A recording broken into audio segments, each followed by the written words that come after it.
I knew it was him. I knew it was our friend who comes every day. The MiG-25. Yeah.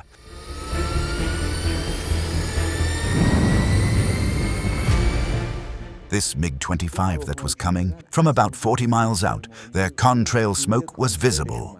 I saw him and said, "Tally-ho!" I said, "Let's go up. Let's see what happens."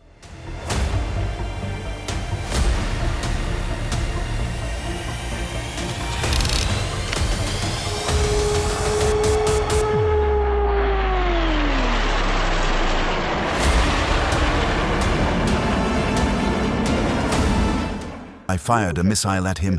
I took a head-on shot at him.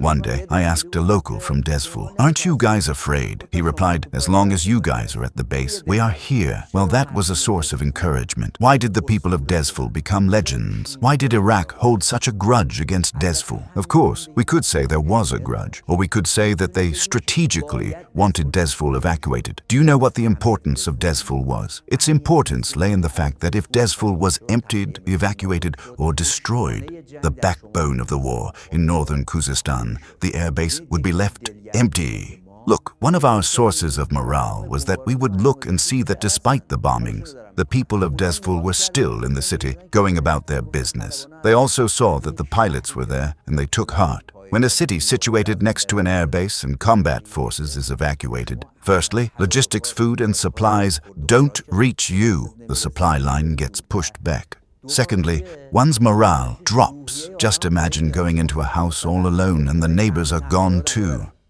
That's why the people of Desful wouldn't empty the city. Even if they left, they would go for 2 or 3 hours and come right back to open their businesses. The enemy had intended to bring them to their knees by any means necessary and break their resistance. That is why they held such a strange grudge against Desful. Iraqi MiG-25 aircraft would come continuously on a daily basis and conduct high bombing on Desful and Desful Air Base from an altitude of 55,000 feet.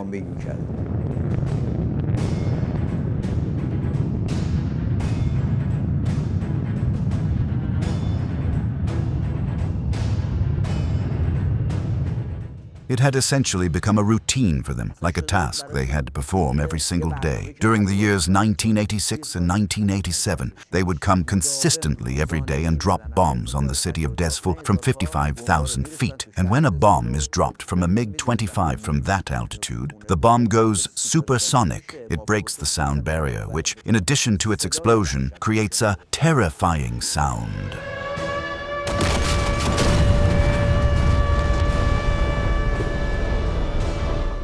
You would just see its contrail. It comes, bombs, and leaves with peace of mind.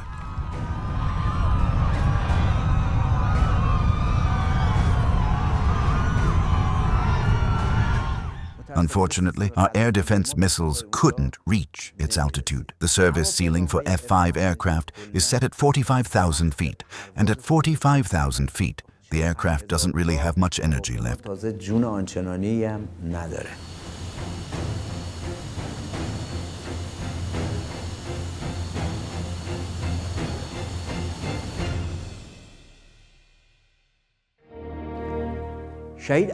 Captain Ardestani was regularly in Desful. He came and gathered the remnants of us who were left. There were about 10 or 15 of us remaining.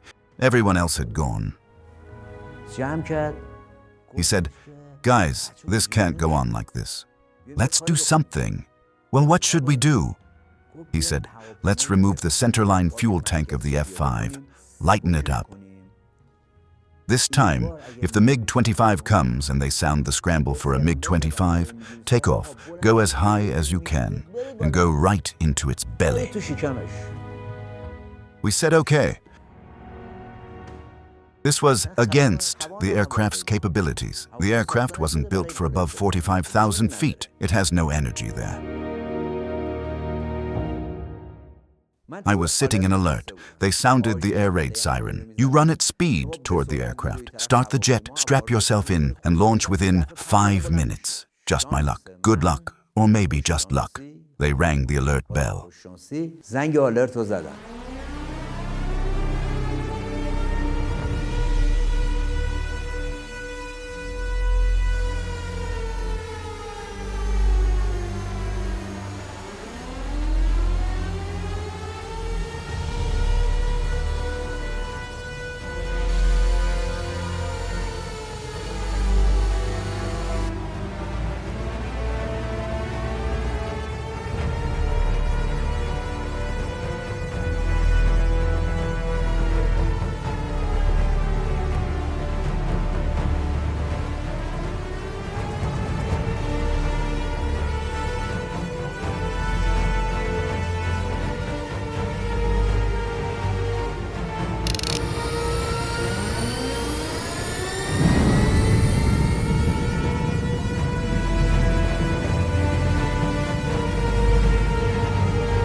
The aircraft has been lightened, but this mission had never been performed before. As soon as you take off, the first thing you do is contact the radar. The radar knows where the air raid is taking place. The radar told me the heading of the incoming aircraft is 090 degrees. What does that mean? It means from west to east, altitude above 50,000 feet, distance 100 miles, and high speed.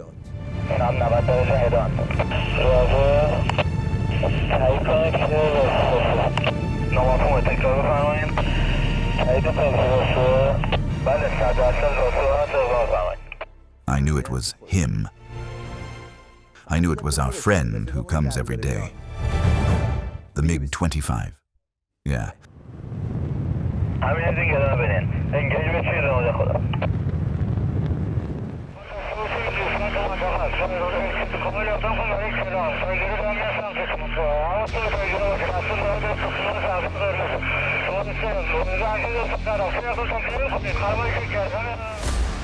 The first engagement had fallen to me. The only thing I did well, the distance was great, was to turn toward him. I knew he was coming in straight, and he knew there was nothing in front of him. He would just come comfortably, hit, and leave. My radar controller's name that day was Mr. Kushki. He was speaking to me constantly. Heading 090, distance 80 miles, while I was right there on the deck. I pulled up a bit, then dipped the fighter's nose down again, lit the afterburners so the aircraft would build maximum speed.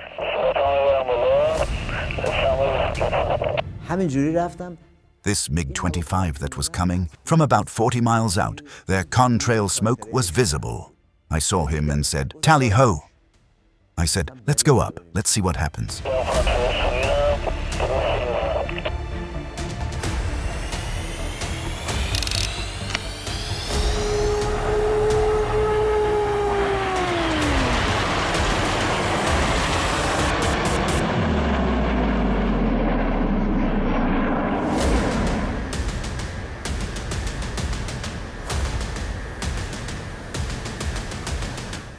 I just focused like that, and I kept climbing, climbing, climbing, climbing.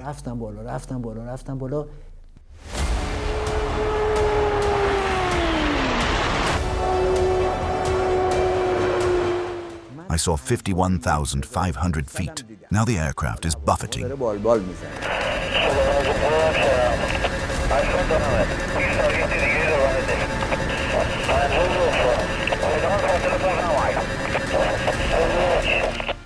I came head-on with him just like that, at a distance of 7, 8, 10 miles.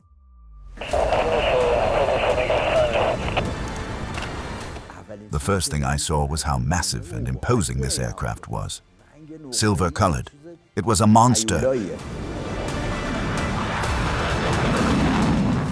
Well, 5 missiles aren't missiles that we can shoot from the front. They are heat seekers.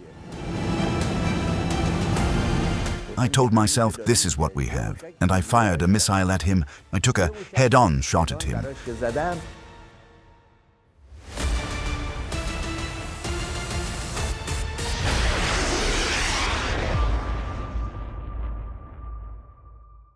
It fired and passed underneath him. He saw this and got scared. He probably asked himself, where did these guys come from? What's the story? Also, the Iraqis had told him, something is coming toward you. The coward, right when I was there, jettisoned his bombs in the desert. He broke into a turn, dropped his bombs, and turned back toward Iraq. Bombs passed on either side of me.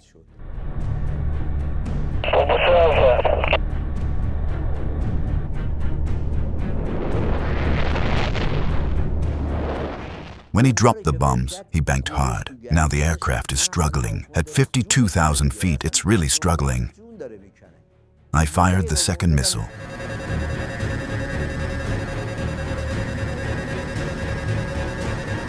I fired the second missile, but the missile didn't launch.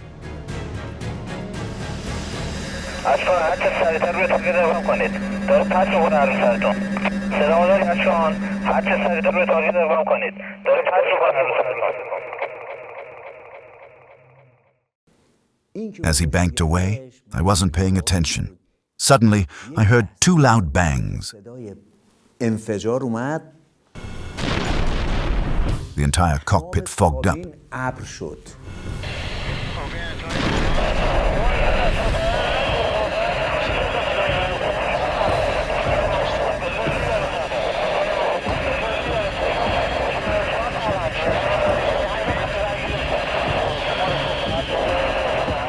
It meant both engines were lost.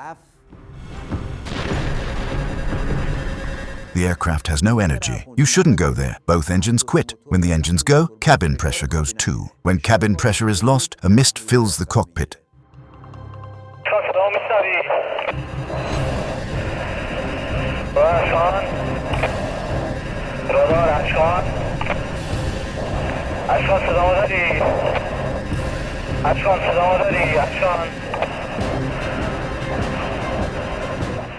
Now Mr. Kushki, my radar controller, keeps talking to me and sees I can't answer.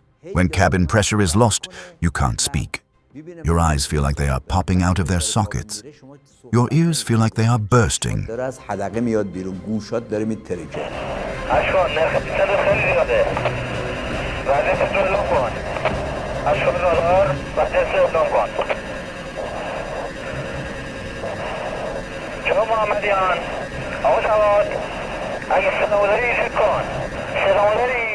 My eyes were bulging out. This mask had inflated, and I couldn't speak to answer him.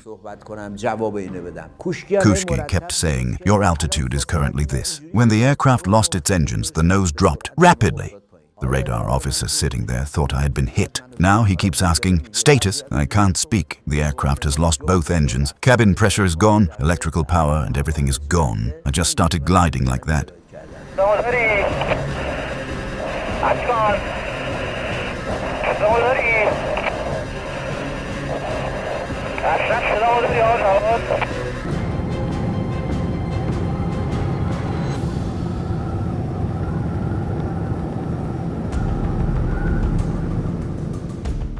You can't air start at that altitude according to procedure. The procedure states you must attempt the restart below 25,000 feet. Because the air density is very low there, I said, okay, I'll go to 25,000 feet. I started descending toward the base and Desfool.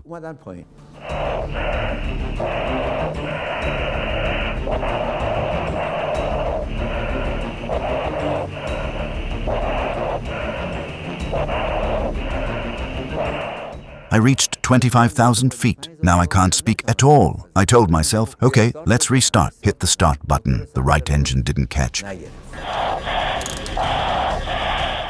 The left engine didn't catch. Now the aircraft is going down. According to flight regulations, if your engines don't start, around 15,000 to 10,000 feet is the suitable altitude for ejection, to punch out.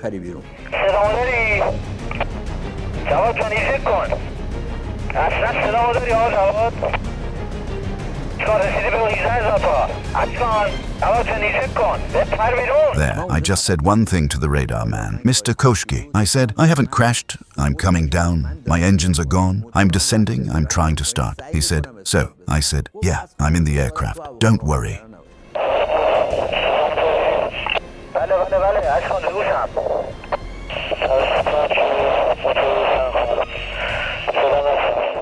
Because while I was gliding, he thought I was crashing. We said, whatever happens, happens. Let's try the final start. If it doesn't catch, we'll punch out.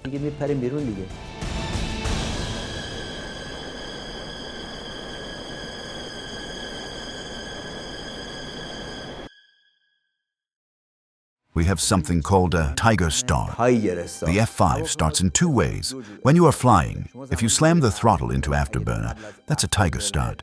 I said I'll use the last technique. I slammed both engines into afterburner and hit both start buttons too. It was the last chance.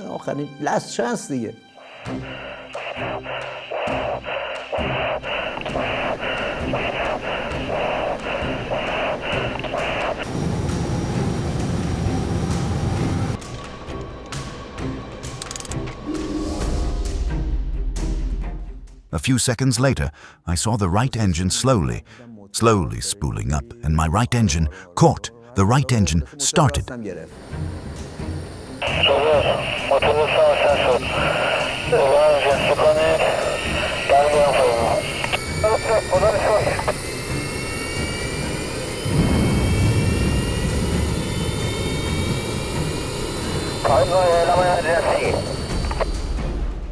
The right engine started. They had already declared an emergency themselves, thinking I was crashing. They declared an emergency, and the ambulance and fire trucks and all of them were coming for the aircraft.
I unstrapped myself. The technical crew member comes. There are a few pins he places behind the seat so the seat doesn't accidentally eject while you are in the cockpit on the ground. As he came up to insert the pins, I'd taken off my helmet. Suddenly he said, "Captain, your ear is bleeding." I hadn't noticed at all. I touched it and saw, yes, blood had come out and dried.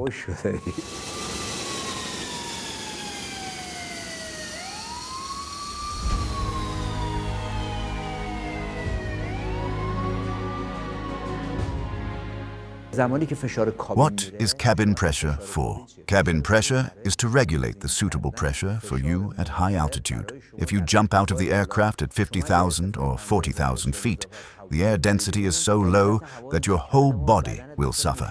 That moment when the cabin pressure was lost, because there was no pressure anymore. My eardrum had ruptured. Anyway, they put us in the ambulance and took us to the hospital.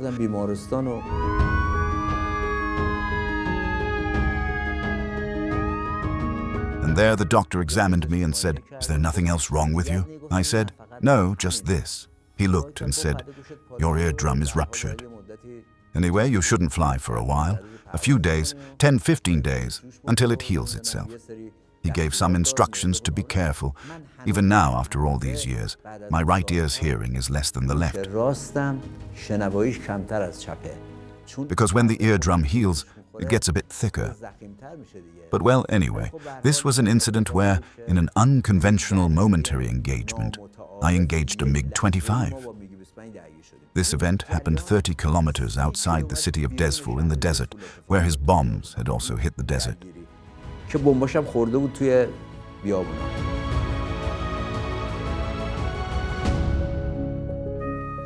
عراقی‌ها The interesting point, the Iraqi MiG-25 aircraft didn't come anymore. They had gone and thought, well, how did this happen? Where did this come from? That was the first and last time for this story. This was the story of an aerial dogfight.